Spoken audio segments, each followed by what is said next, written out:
Dahulu kala, pada masa yang sangat lampau, di mana dunia tempat kita tinggal masih sangat asri, liar, indah, namun juga berbahaya.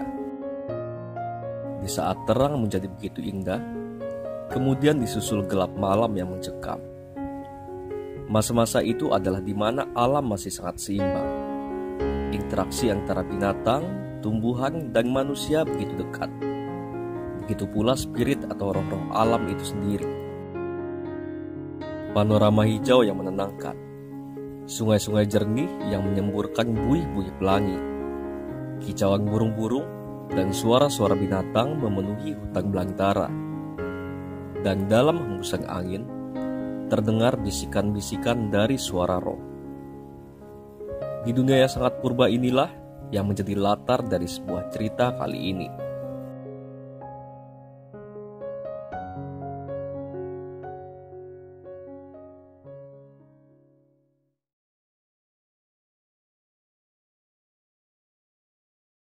Hari itu begitu cerah, awang-awang berlalu lalang, disusul para kawanan burung terbang membelah langit biru.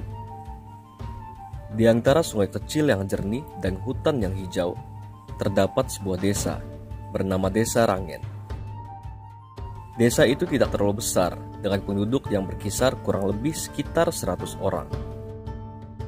Para penduduk di Desa Rangen hidup dengan cara berburu, memancing, dan bertani. Mereka saling hidup rukun dan berbagi tugas masing-masing. Para lelaki membuat kelompok untuk berburu dan memancing. Para perempuan membuat kelompok untuk bertani, untuk keberlangsungan hidup para penduduk desa. Walaupun desa itu hanyalah sebuah desa kecil, tetapi mereka hidup sejahtera karena alam menyediakan semua keperluan mereka.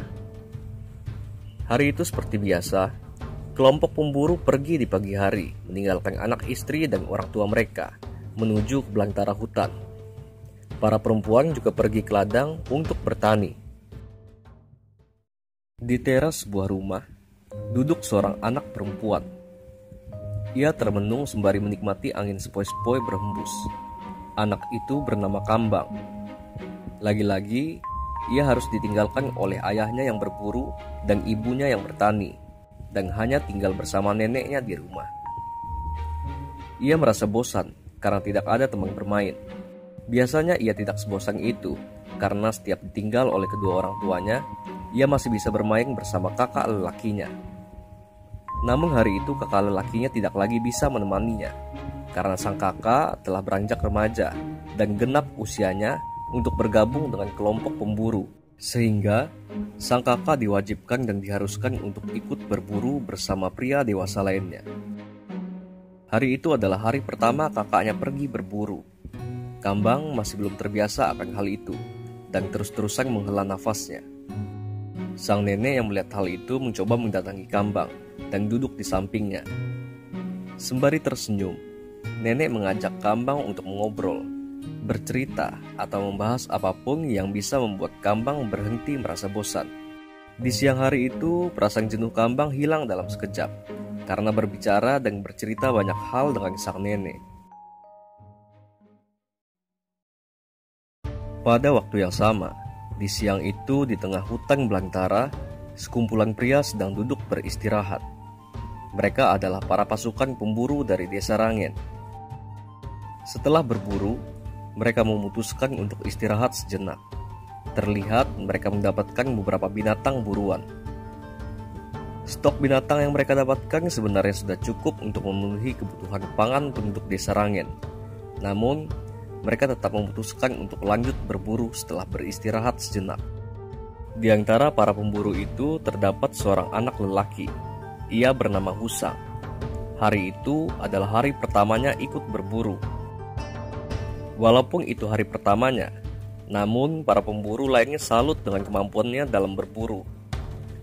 Husang adalah anak muda yang gesit, lincah, dan cepat belajar. Bisa dikatakan, sepertiga dari hasil buruan tersebut adalah berkat jasa dari Husang, sehingga para pemburu lainnya menyukai anak muda tersebut. Dan ditambah lagi dengan fakta bahwa ia adalah anak dari ketua tim pemburu tersebut yang bernama Dulang. Dulang sebagai ayah turut bangga dengan potensi yang dimiliki anaknya itu. Ditambah lagi dengan hal yang tidak diduga oleh ayahnya, bahwa Husang adalah anak yang cepat beradaptasi dalam lingkungan hutan belantara dan memahami situasi saat berburu. Setelah istirahat sebentar, akhirnya Dulang memutuskan kepada para tim lainnya untuk lanjut berburu. Mereka berpencar dan memutuskan untuk berkumpul di satu titik apabila hari mendekati sore. Tim pemburu bergerak dengan lincah, namun juga senyap, dan melumpuhkan binatang-binatang buruan.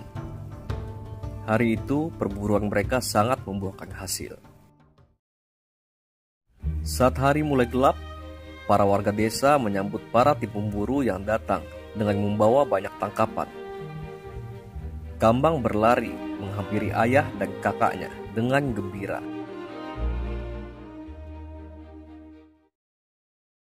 Malam hari setelah makan bersama, mereka semua tertidur lelap. Tengah malam itu Kambang terbangun dari tidurnya. Ia mendengar suara senandung perempuan yang sangat indah. Ia tertarik dengan suara tersebut, lalu keluar rumah, berjalan ke arah suara senandung tersebut. Seakan terhipnotis, Kambang berjalan semakin jauh ke arah hutan. Di pagi itu warga desa heboh dengan menghilangnya Kambang. Mereka mencari sampai ke sudut-sudut desa, namun Kambang benar-benar hilang. Husang sebagai kakak sangat menyayangi adiknya. Perasaannya benar-benar berkecamuk saat itu. Akhirnya pagi itu mereka memutuskan untuk mencari Kambang ke arah hutan, menggunakan tim pemburu. Para tim pemburu seperti biasa berpencar membagi tim menjadi beberapa kelompok untuk mencari Kambang.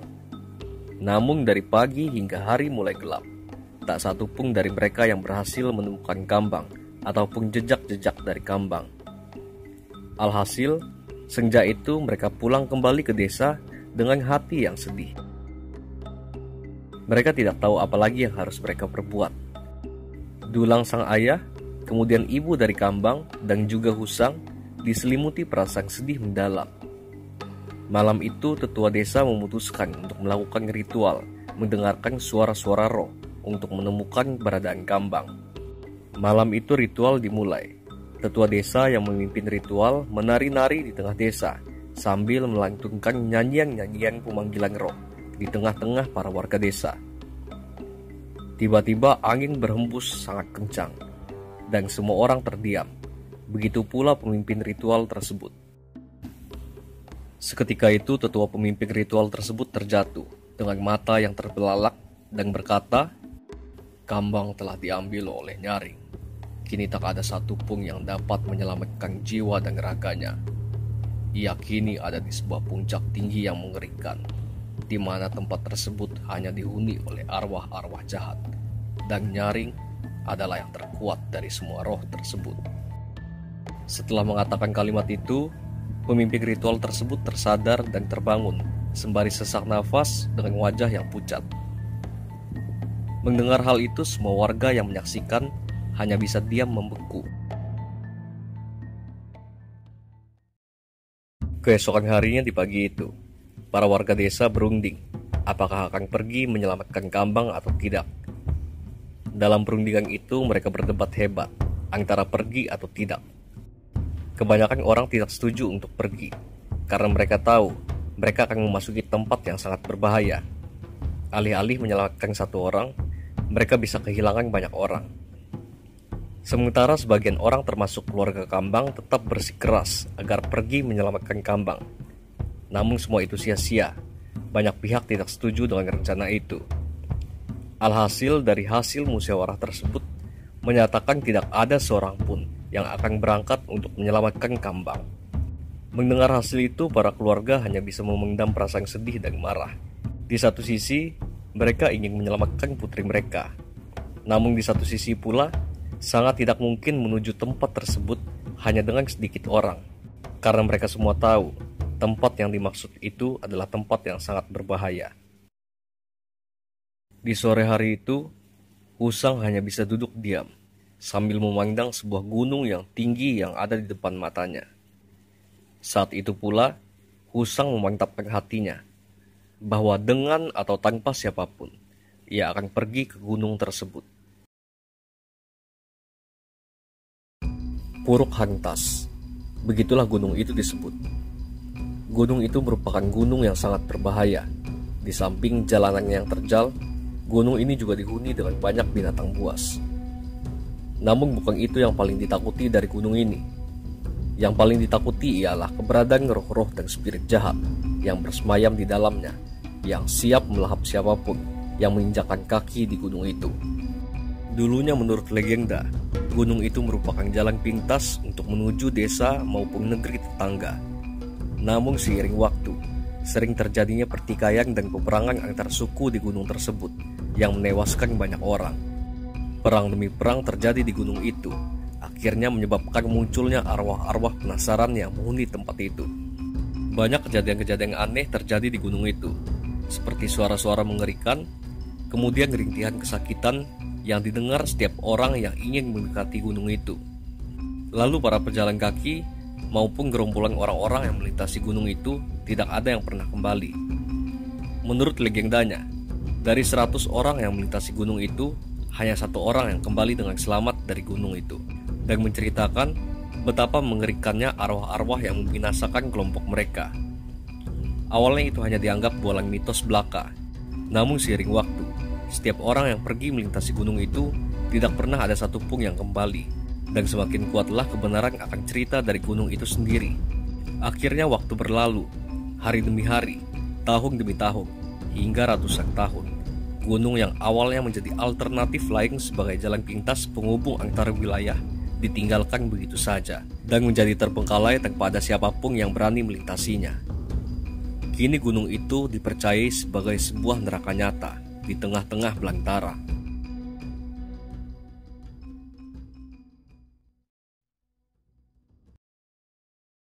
Malam itu saat semua orang terlelap, Husang menyelinap keluar dengan berbekal tombak berburunya dan bekal makanan, lalu ia berangkat. Tidak ada satupun orang yang mengetahui bahwa dalam senyap malam tersebut, sang pemuda pemberani pergi menghilang perlahan dalam kegelapan. Husang berlari menembus hutan malam itu. Untungnya malam itu adalah malam purnama, sehingga Husang mendapat pencahayaan yang cukup untuk menerangi perjalanannya. Husang berlari dengan gesit dan paham dengan medan hutan yang ia lalui. Seakan-akan hutan tersebut adalah taman bermainnya. Mungkin ini yang disebut sebagai bakat alami seorang Husang, seperti insting, kelincahan, dan kemampuan fisiknya. Husang terkadang berhenti lalu berjalan untuk mengumpulkan stamina, kemudian lanjut berlari lagi. Ia berlari dari malam sampai akhirnya matahari terbit. Ia berhenti untuk istirahat di pinggir sungai kecil dan memakan bekalnya. Kemudian setelah itu lanjut berlari.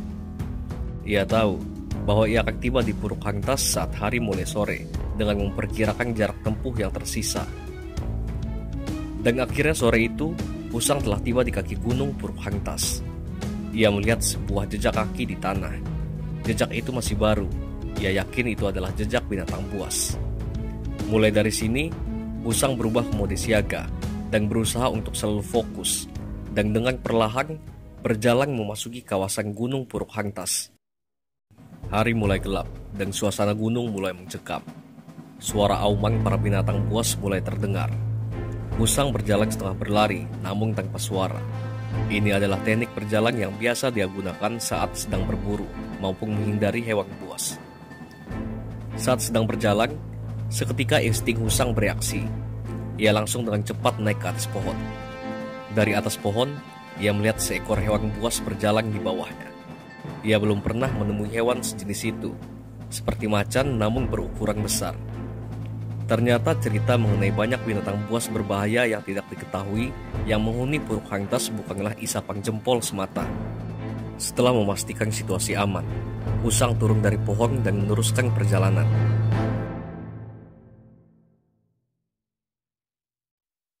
Waktu berlalu dan hari sudah gelap gulita.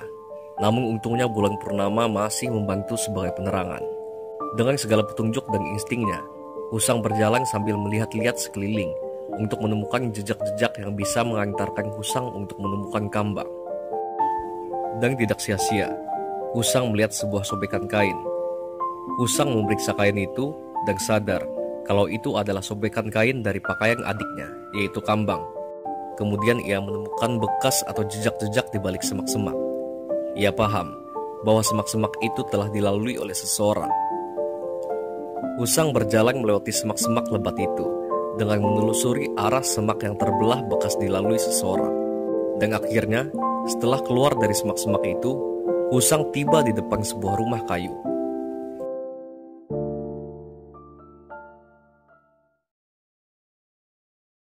Husang terdiam dengan perasaan ngeri. Namun setelah itu Husang tersenyum dengan bersemangat.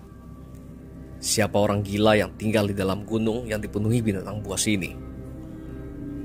Husang takut, namun ia juga bersemangat. Baginya ini adalah situasi mendebarkan yang memacu adrenalinnya, dan ia merasa senang.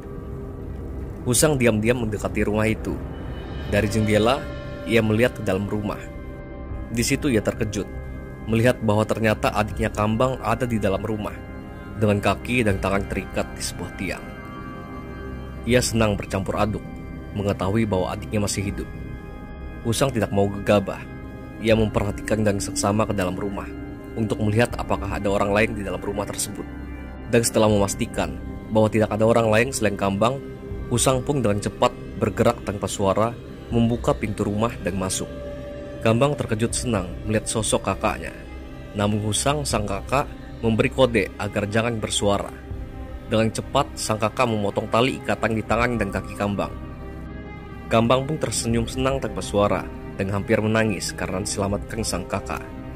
Seketika itu, terdengar suara langkah kaki dari luar rumah, berjalan mendekati rumah. Husang dan Kambang terkejut. Husang lalu menarik tangan Kambang dan mengajak untuk bersembunyi di kolong ranjang terlebih dahulu, dan diam hampir tak bernafas. Pintu rumah terbuka, dan terdengar langkah kaki berjalan di dalam rumah. Dari kolong ranjang, Husang melihat seperti apa sosok orang yang menculik adiknya. Dan benar bahwa sosok itu adalah Nyaring. Setelah Husang perhatikan dengan seksama, ia yakin sosok itu merupakan manusia jadi-jadian yang menjadi inang dari arwah Nyaring. Dalam pandangan Husang, mungkin manusia itu mengejar kesaktian entah dengan ritual seperti apa, sehingga fisik perempuan itu dan arwah dari Nyaring menjadi satu. Nyaring itu berjalan ke tiang ikatan dan melihat tali ikatan yang telah dipotong. Seketika itu, wajah dari Nyaring itu terlihat marah. Nyaring itu langsung berlari keluar rumah dengan cepat. Melihat itu, Husang dan Kambang langsung bergegas keluar dari kolong ranjang, karena itu saat yang tepat bagi mereka untuk kabur dari rumah itu. Mereka berlari keluar rumah, namun baru sampai di halaman rumah, mereka dikejutkan dengan sosok Nyaring yang berdiri tersenyum di hadapan mereka.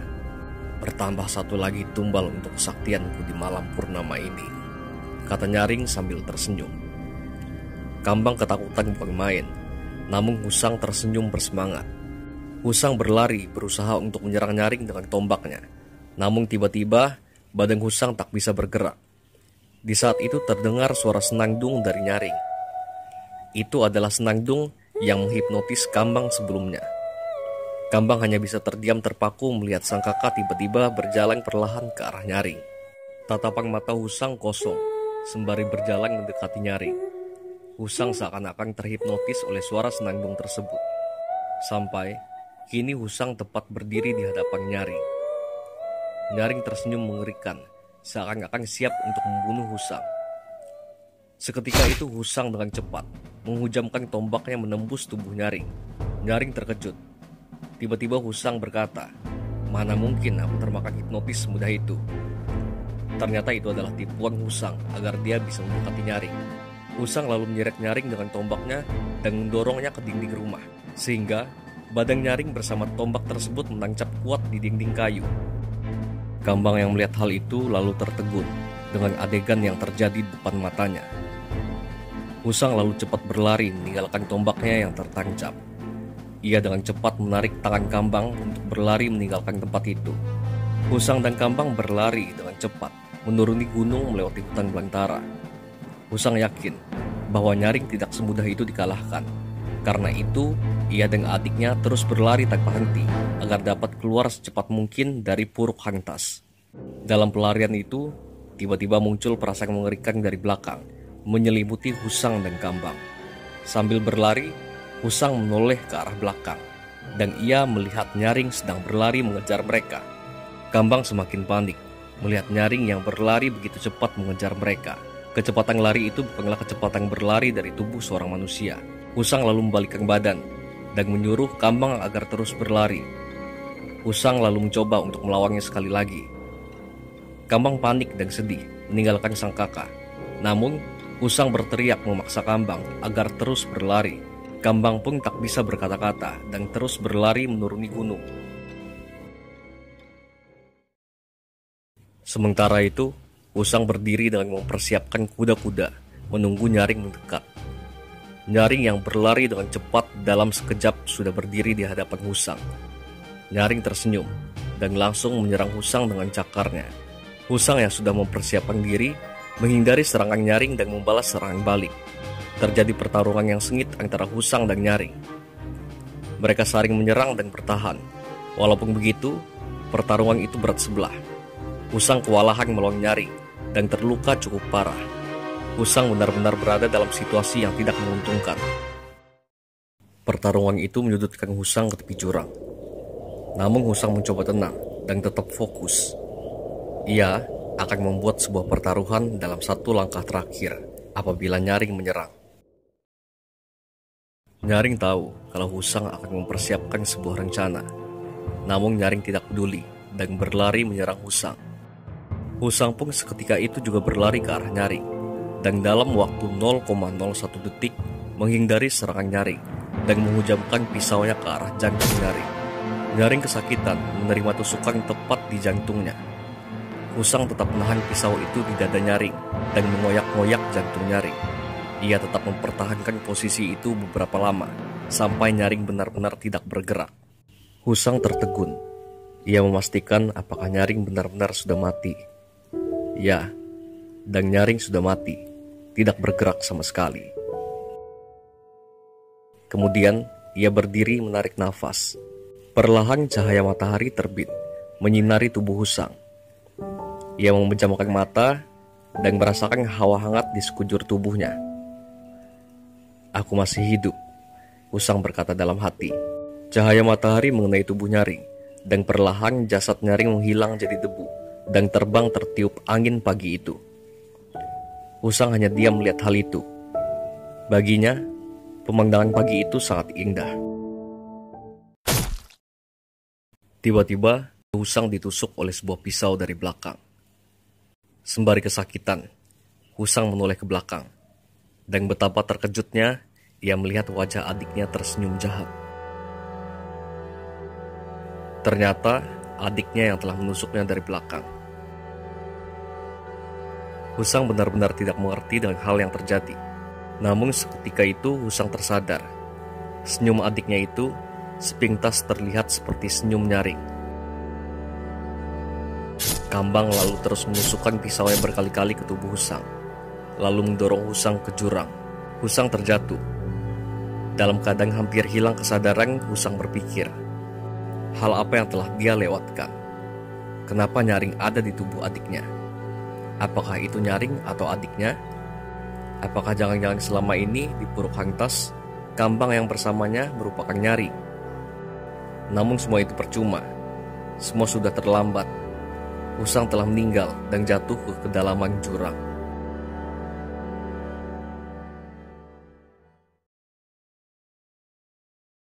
Sehari sebelumnya, Kambang dibawa Nyaring ke sebuah pondok kecil di Puruk Hang Tas. Di dalam pondok, ia terkejut melihat bahwa ternyata ada sosok Nyaring lain dengan penampilan serba merah yang menunggunya dan tersenyum. Nyaring yang membawa Kambang tampak sangat menghormatinya. Malam itu ritual dilakukan. Kambang diikat dalam pondok tersebut. Lalu dengan berbagai upacara ritual, Nyaring merah tersebut berubah menjadi sebuah roh yang merasuki tubuh Kambang. Kambang berteriak sekencang-kencangnya, merasakan sakit yang luar biasa di seluruh tubuhnya. Setelah semua itu, Kambang diam, lalu tersenyum dan tertawa Ritual tersebut berhasil dilakukan, dan sekarang Kambang dan Nyaring Merah menjadi satu. Lalu Nyaring Merah itu berkata kepada Nyaring yang satunya, "Biarkan aku tetap terikat.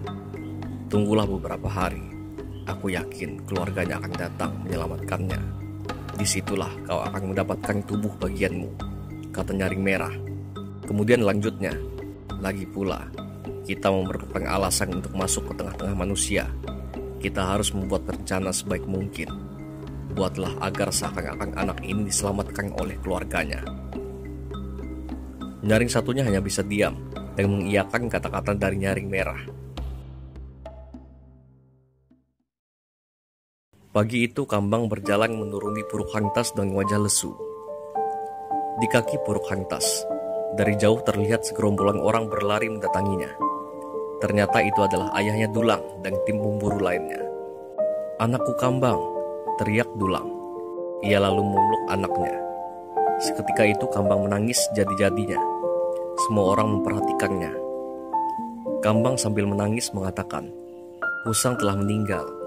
Ia menyelamatkan aku dan bertarung dengan Nyaring. Dia jatuh dari tebing tinggi bersama Nyaring untuk menyelamatkan aku." Mendengar hal itu sang ayah terduduk lemas. Anak perempuannya selamat, namun anak lelakinya meninggal. Dulang menangis. Suasana saat itu dipenuhi isak tangis.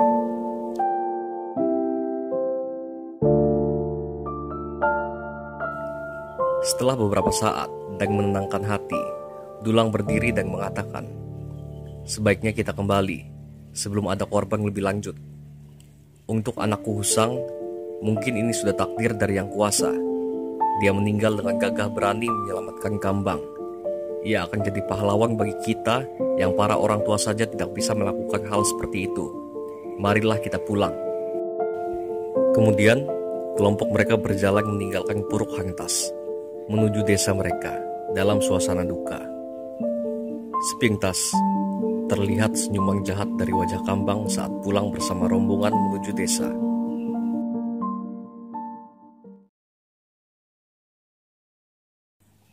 Di dasar jurang, terlihat seorang pemuda. Itu adalah Husang, dengan tatapan marah dan tajam. Baginya, ini bukanlah akhir, namun awal dari segalanya.